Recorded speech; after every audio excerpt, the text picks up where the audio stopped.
بسم الله الرحمن الرحيم.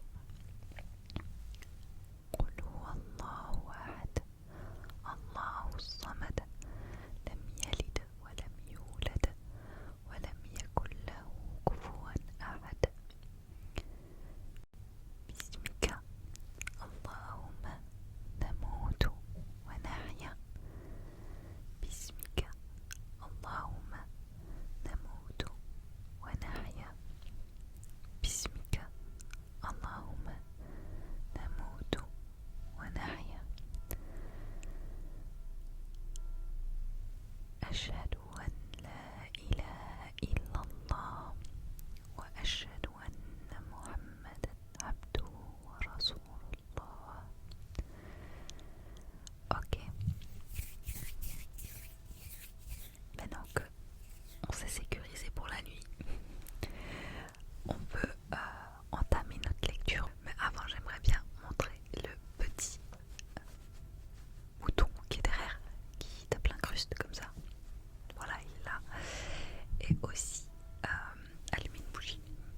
Bon, c'est la même bougie parce qu'elle veut jamais se finir, mais franchement, elle est grave bien. Elles sont très bonnes. Je prends pas de risque en faisant du verre. Je suis curieuse de savoir un peu les bruits que vous aimez.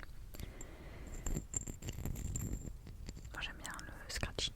Je l'ai sûrement dit et redit, mais bon.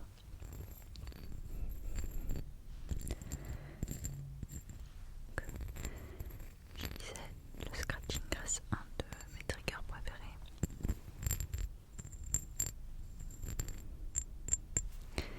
Donc ouais, en tout cas si jamais je l'ai acheté, oh mon dieu, le nom du magasin, Sostren Green, oula, complicado, mais ouais, ils sont vraiment très bons pour une bougie. Là, je trouve que c'est très agréable d'avoir une bougie, donc bon, on va pas la mettre ici, mais un peu ici, pourquoi pas. Ah non, je vais ouvrir le livre. Zut. Là, une petite lueur au loin, c'est pas mal. Ok,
que je la trouve.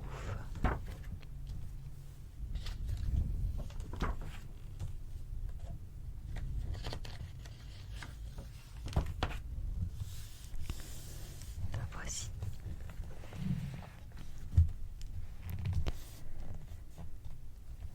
Alors, c'est la sourate Al-Ikhlas. Al-Ikhlas. Donc, dites la sourate 112. Le monothéisme pur. Alors, thèmes et sujets abordés. Comme la plupart des sourates mécoises, cette sourate traite du rapport à Dieu, à la foi ainsi que des croyances islamiques. Allah a révélé à son prophète Mohammed sallallahu alayhi wa sallam cette sourate pour se décrire en réponse aux questions des incroyants. Elle aborde les sujets suivants. 1.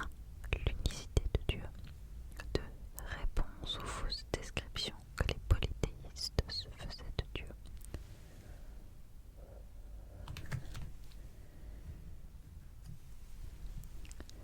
Période de révélation.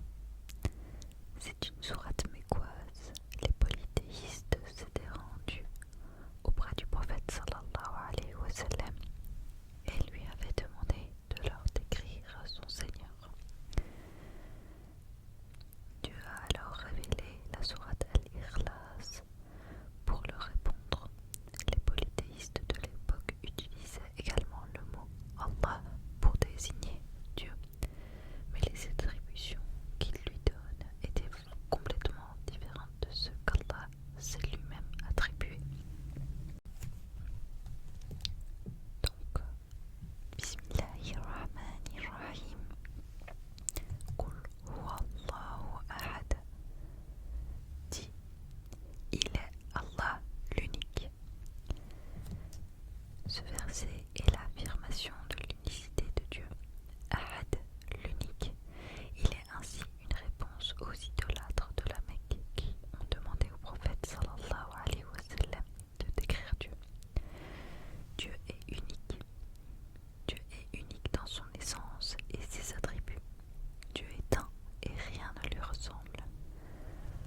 Dieu est le créateur de toutes choses. Il est le créateur des cieux, de la terre et de ce qui se trouve entre les deux.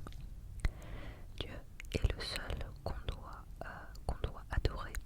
Tous les actes d'adoration doivent être voués à lui. Allahu Samad. Allah, le seul à être imploré pour ce que nous désirons. As-Samad est l'un des noms de Dieu.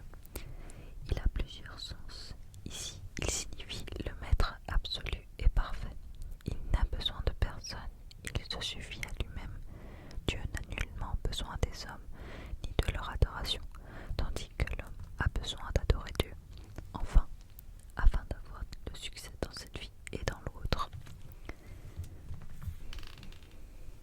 J'ai envie de vous montrer un petit peu les pages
salam donc, comme l'affirme le Coran dans plusieurs endroits, n'est qu'un homme, un prophète dont la mère n'est autre que la pieuse Maryam, Marie, alayhi salam. Verset numéro 4. Vraiment désolée pour l'église. Elle sonne à des heures, je sais pas. Toutes les 10 minutes, j'ai l'impression qu'elle sonne. Ok. J'ai l'impression que ça s'est un peu calmé. Donc,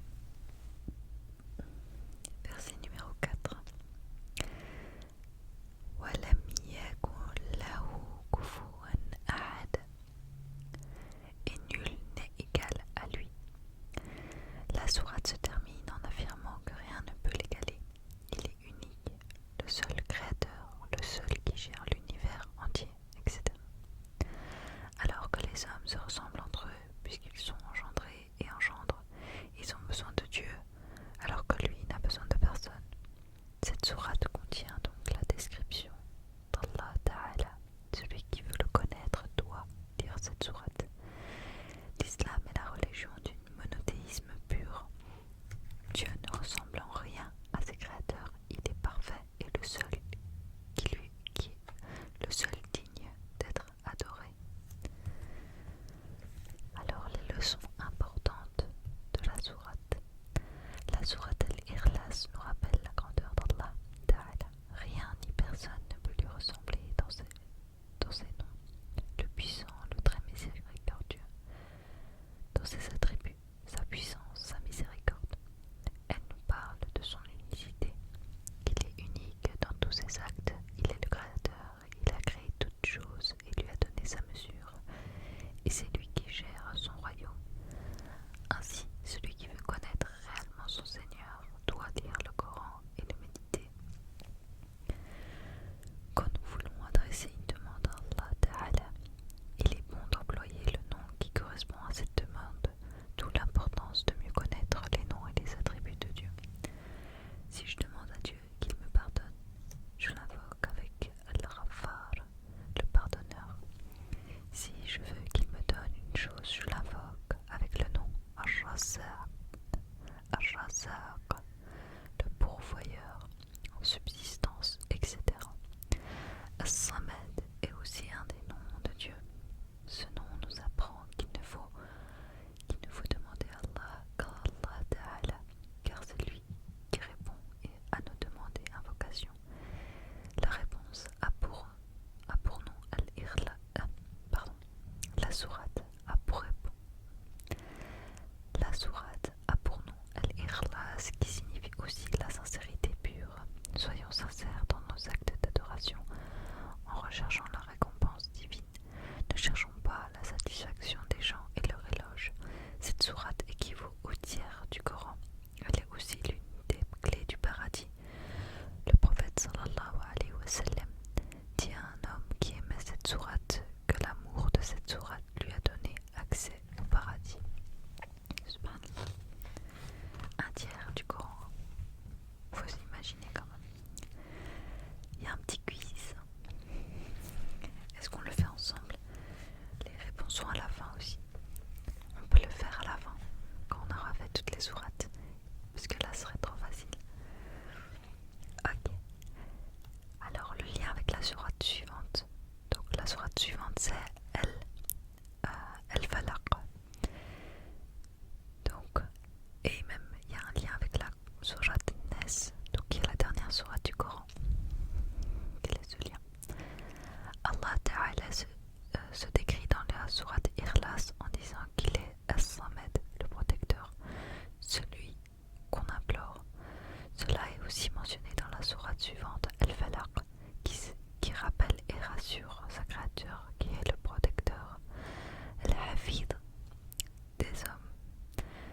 Même dans l'obscurité de la nuit, Dieu rappelle aussi cela dans la sourate An-Nas. Il est le protecteur contre les mauvaises personnes, parmi les hommes et les démons qui soufflent le mal dans les poitrines des hommes. Donc vraiment, des sourates qui rassurent.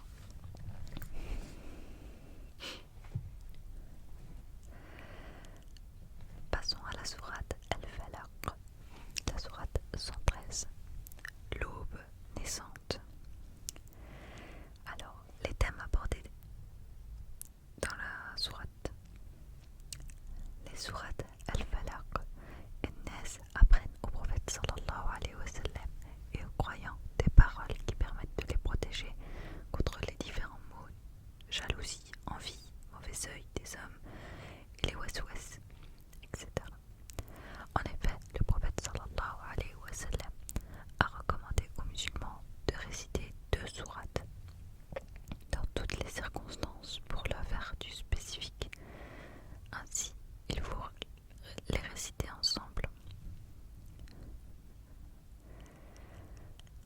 sourate aborde les sujets suivants.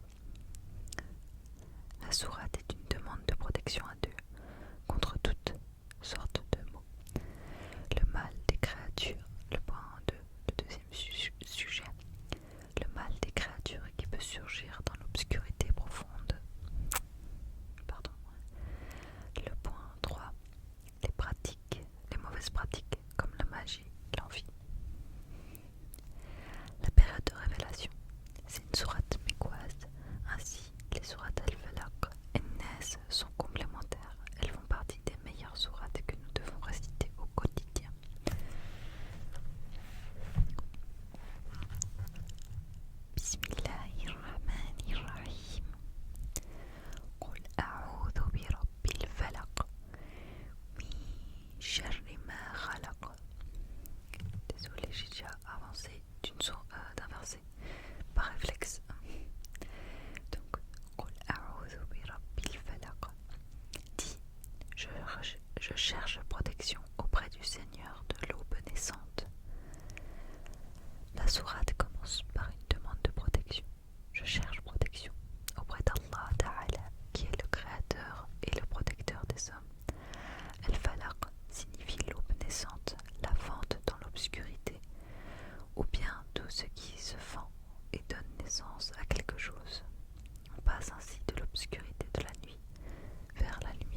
sentira au moment de quitter le bas monde que souffrance et frayeur.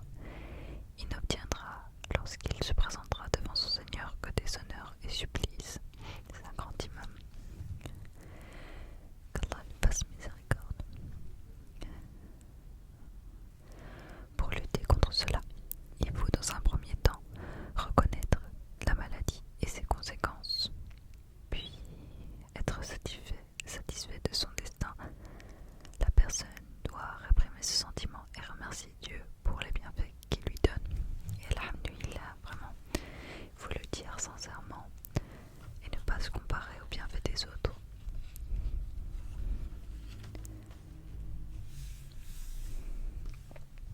Alors, je vais vous remontrer. Ah, par contre, je ne sais pas montrer les images, ça c'est pas sympa.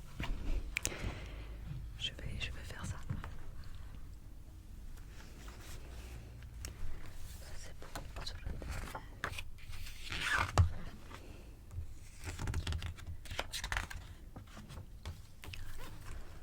la sourate al-Falaq.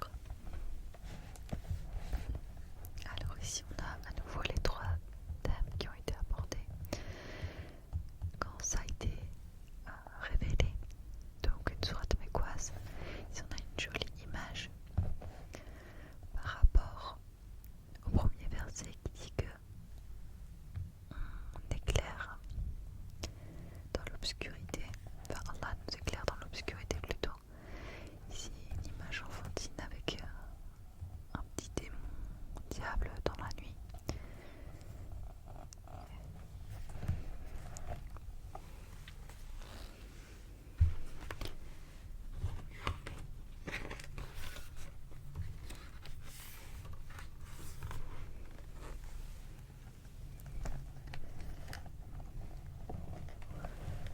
On a une petite sorcière ici que j'essaie de vous montrer tant bien que mal. Donc une petite sorcière qui paraît sympa, mais en vrai, voilà. Hein. Et là, une image qui représente ce que les envieux et les jaloux sont prêts à faire quand ils ressentent justement cette maladie du cœur.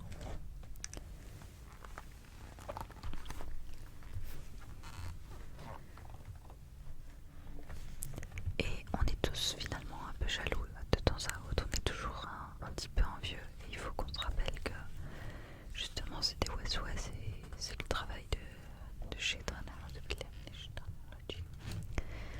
Ok, par contre j'aime pas trop les pages en plastique pour l'ASMR, ça fait un bruit bizarre. Ok, la dernière sourate qu'on va faire c'est la sourate An-Nas, les hommes. Les thèmes et sujets abordés. Le prophète sallallahu alayhi wa sallam avait pour coutume, une fois dans son lit, de lire la sourate 112, le culte exclusif, donc Ikhlas quoi. La 113, l'aube naissante, et la 14, les hommes, puis de souffler dans ses mains pour essuyer son visage ainsi que toutes les parties de son corps qu'il pouvait atteindre. De même, il lisait après les 5 prières quotidiennes. Ainsi, la sourate An-Nas est l'une des 2 sourates protectrices contre les mâles des djinns et des hommes. Il y a 3 sujets dans la sourate. La sourate An-Nas est l'une des 5 sourates qui commencent par le terme Qul, qui veut dire dit, qui est un ordre divin adressé au prophète sallallahu alayhi wa sallam. 2. Elle cite 3 attributs divins. Le 3e point c'est les mauvaises suggestions, donc les waswas, qui peuvent provenir aussi bien des djinns que des hommes. Alors la période de révélation, c'est une sourate mécoise.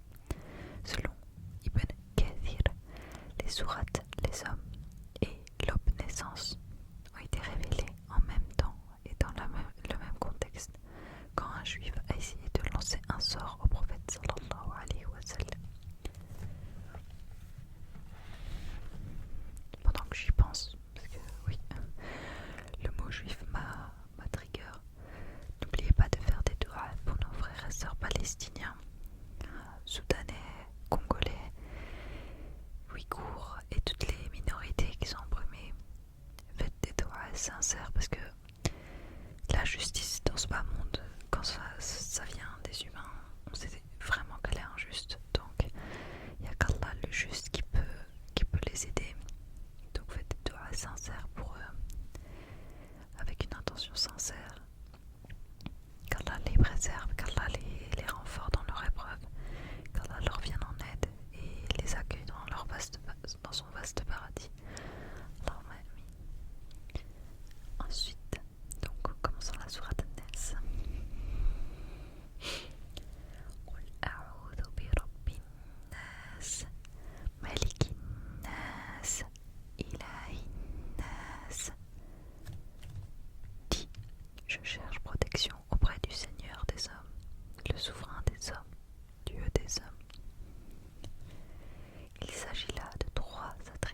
est le Seigneur, le souverain et le Dieu de toutes choses. Tout ce qui existe fait partie de sa création. Il lui appartient et lui est soumis. Aucun être sur cette terre ne peut prétendre posséder ses attributs. Tout appartient à Allah. Ainsi, en tant que musulmans, nous ne devons adresser nos demandes qu'à lui et n'espérer qu'en lui. من شر الوسواس الخناس الذي يوسوس في صدور الناس من الجنة والناس. Contre le mal du mauvais conseiller, furtif qui souffle le mal dans les poitrines des hommes. Qu'il, le conseiller, soit un djinn ou un être humain.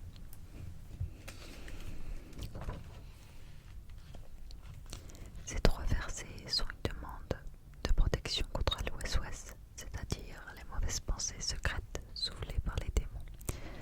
Quand l'homme oublie Dieu et est distrait, alors que le diable, le mauvais conseiller, lui chuchote dans sa poitrine des terribles paroles pour qu'il désobéisse à Dieu. Par contre, quand l'homme se rappelle de son Seigneur, alors le diable s'enfuit furtivement.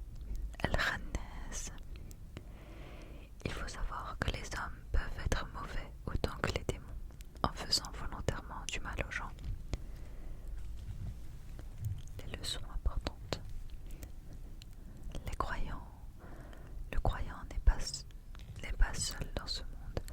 Allah Ta'ala le protège. Il est le protecteur, Al-Hafid. Rien ne nous atteindra en dehors de ce qu'Allah a prescrit pour nous. Il est le protecteur, c'est en Allah que les croyants doivent mettre leur confiance. Surat Tawbah, verset 51. Les croyants sont invités à se mettre sous la protection de Dieu, car il n'y a aucun pouvoir au-dessus du sien. Cette sourate nous apprend que le diable peut nous faire des waswas, des mauvaises suggestions, afin que nous désobéissions à Dieu. L'arme la plus précieuse du croyant est Adkar, l'évocation, qui permet de chasser les mauvaises pensées qui viennent à son esprit et de le protéger de tout mal. Le croyant sincère sait qu'Allah Ta'ala soutiendra toujours celui qui suivra le bon chemin et invoquera à tout moment celui qui place sa confiance en Dieu. Celui qui place sa confiance en Dieu finira par être victorieux de ses ennemis, tandis que celui qui s'approche des humains connaîtra la défaite et l'humiliation.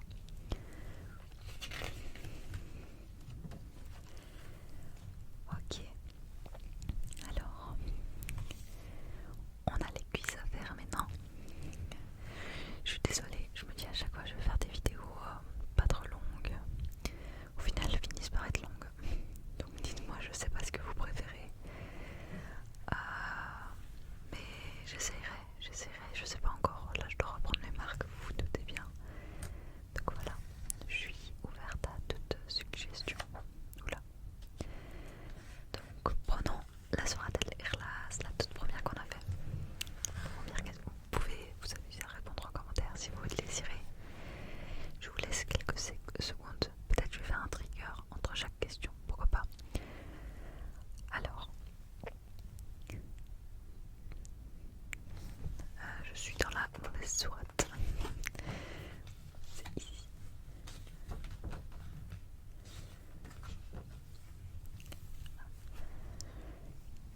Question numéro 1 pour la sourate Al-Ikhlas. Quel est le thème principal de cette sourate? 1. La sincérité dans les actions. 2. L'unicité de Dieu. 3. Le culte des fausses divinités.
question